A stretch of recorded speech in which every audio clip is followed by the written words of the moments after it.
Imos agora cunha sesión de resultados, por exemplo, da Liga de Fútbol 8 feminino, que regresou á competición e queimou a súa xornada número 17. Houbo de todo para os nosos representantes, victorias, derrotas, boas rachas que continúan e outras que rematan. O Racing de Ferrol e o Mandía continúan na parte alta da clasificación como principais representantes. Os seus resultados e os dos demais os repasamos a continuación.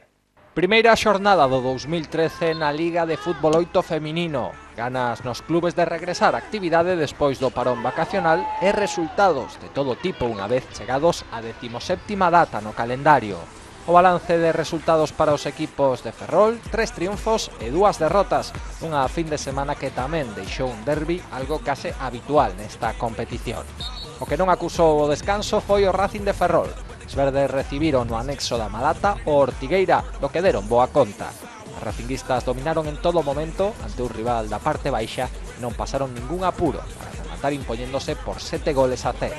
Un triunfo que lles permite manterse na segunda praza, guardando un tropezo do líder que lles abra a porta a conquistar a primeira praza. Ademais, o Racing ve como a presión dos conxuntos que veñen por detrás baixa. O terceiro clasificado, o Mandía, perdeu o sábado nun duelo entre ferroláns que dirimiu ante o Santamariña. As azuis foron superiores de principio a fin e xa no minuto 4 se adiantaron no marcador.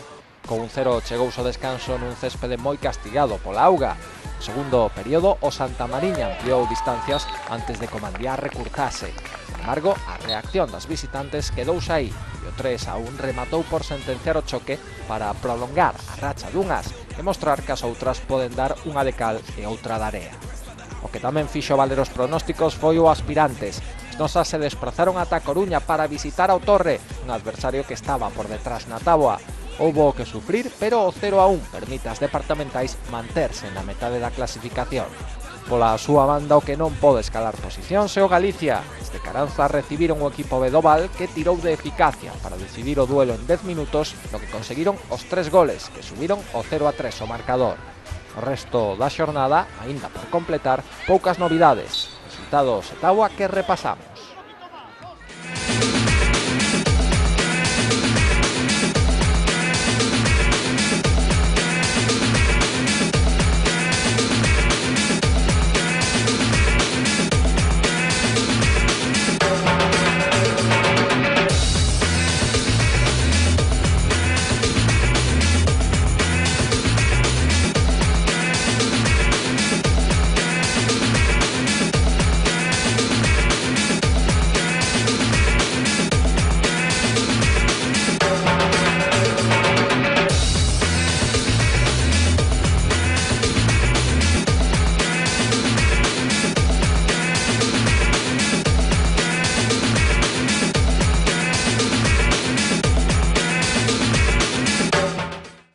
E para a xornada 18 que xa temos por diante, máis partidos fora que na casa para as escadras de Ferrol.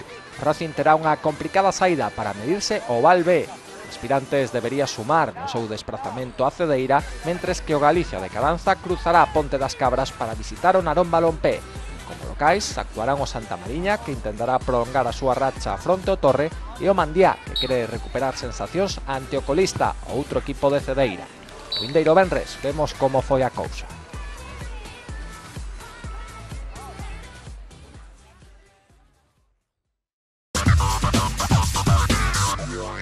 Boas novas as que chegaron para o atletismo local neste arranque de tempada na pista cuberta, porque os nosos equipos se desplazaron ata o pabillón de Riazor para disputar a Copa Galega de Clubes. A Flelú Narón e Ría Ferrol obtiveron bons resultados, como era o agardado, especialmente a escadra departamental no seu conxunto feminino, que logrou un novo título, ampliando así o seu palmarés. A tempada de pista cuberta para o noso atletismo vai collendo ritmo. Esta pasada fin de semana tivo unha cita importante para ver como poden ir as cousas nos vindeiros meses. No Polideportivo de Riazor disputouse a Copa Galega de Clubes, un evento que regresou ao calendario tras varios anos de ausencia como tal. A cita congregou nas instalacións herculinas os mellores clubes da comunidade en categorías masculina e feminina, e por suposto iso inclúe o Ría Ferrol e o Flelú Narón. E o balance para ambas entidades foi bastante positivo, especialmente para o grupo de féminas departamental. Elas cumpriron cos pronósticos que asinalaban como grandes favoritas e dominaron con man de ferro a competición, levándose o triunfo na xeral gracias ás 10 victorias individuais nas 13 probas que tiveron lugar. Na pista quedou claro que as nosas son, hoxe por hoxe e con bastante diferenza, a élite dentro do atletismo galego feminino.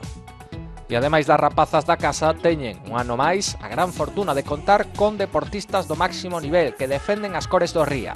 É o caso da triplista Ana Peleteiro, campeona mundial júnior que pertence ao Barbanza, pero por convenio compite coas nosas neste tipo de competicións. Lóxicamente a promesa do atletismo nacional venceu e estableceu un novo récord galego en pista cuberta. Foi un dos moitos primeiros postos, máis nomes a engadir a lista, os de Laura Lama, Claudia Rojo, Candela Rivas e Juliana Velázquez en velocidade, Iria Castro e Leticia Fernández en medio fondo, Lucía Ferreiro e Iria Forján en pértiga e lonxitude ou a Victoria nos relevos. En resumo, 10 ouros, unha prata e un bronce, que foron sinónimo de título galego. Detrás, o Celta de Vigo e o Lucus pecharon o cadro de honra. Neste mesmo cadro, o Aflelúnaro luciu o equipo feminino quedando coa quinta posición, destacando os bronces de Miriam Otero nos 50 metros, Inés Santiago nos 1500, Melina Alonso nos 3000, María Romero en altura. Esta tempada as irmás Alonso botarán unha man cando poidan a entidade naronesa. Despois do esforzo realizado, cada equipo, dentro dos obxectivos que tiña marcado, rematou satisfeito.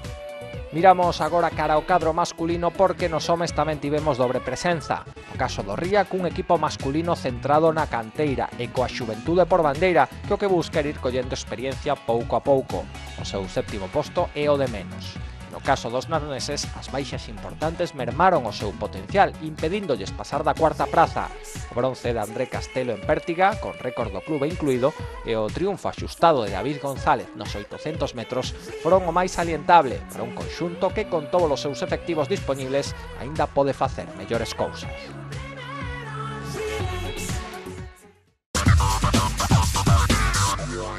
A Liga de baloncesto en cadeira de rodas deixou a un lado os partidos amigables e o descanso e regresou á primeira plana de competición, coa Liga, coa División de Honra B para o Abeconsa Basquetmi. Os nosos tiñan un partido complicado no pabillón do Ensanche, recibían o líder invicto, o Albacete, e non puido ser. Derrota dos departamentais por 38-50 nun partido, eso sí, onde deixaron boas sensacións.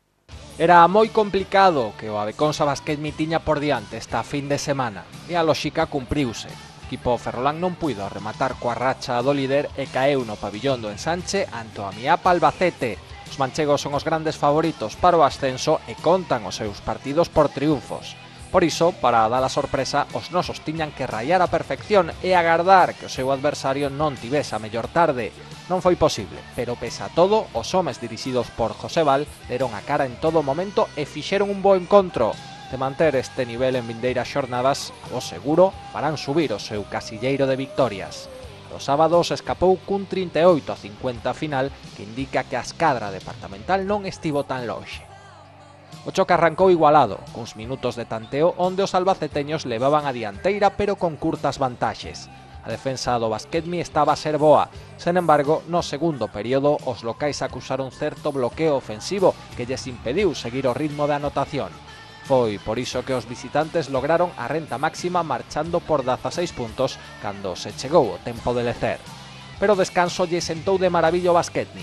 As cousas trocaron radicalmente. O ataque agradeceu unha maior calma e a boa defensa do inicio incluso aumentou o nivel, freando en seco os avances do Albacete. A remontada estivo a piques de culminarse cando, mediado o terceiro período, os nosos se colocaron a un só punto. Pero os manchegos espabilaron cando lle viron as orellas ao lobo e no cuarto período recuperaron o acerto cara ao aro contrario para moverse en torno aos 10 puntos de distancia e rematar sentenciando o partido por esa dúcia. Un esforzo notable que fixo o Basquetmi e moi meritorio a vida cuenta do potencial que tiña diante. No apartado anotador, Pedro Paz, con 13 puntos, foi o máis destacado nas filas do Basquetmi dentro dun traballo colectivo positivo. Hai derrotas e derrotas e esta, pese ao tropezo, serviu para coller confianza e afrontar con máis fame os vindeiros compromisos. Con estes resultados, ferroláns quedan na sexta praza dun grupo de 8 cun balance de un triunfo e 3 derrotas. Claro que por diante hai equipos que levan máis partidos disputados. De feito, o terceiro posto está só unha victoria. E iso é precisamente o que buscará o conxunto branco na vindeira xornada, fixada para esta fin de semana. Toca a viaxe e dos longos ata Almería, onde se medirán ao Club de Mi da localidade andaluza. Un adversario directo que tamén busca meter terra de por medio cos postos de descenso e que ten os mesmos triunfos, pese a disputar un partido máis. Esas cousas saen como fai 6 días, a vos seguro que os ferrolás teñen opcións claras de regresar á liña positiva e escalar varias posicións na táboa desta división de honra B.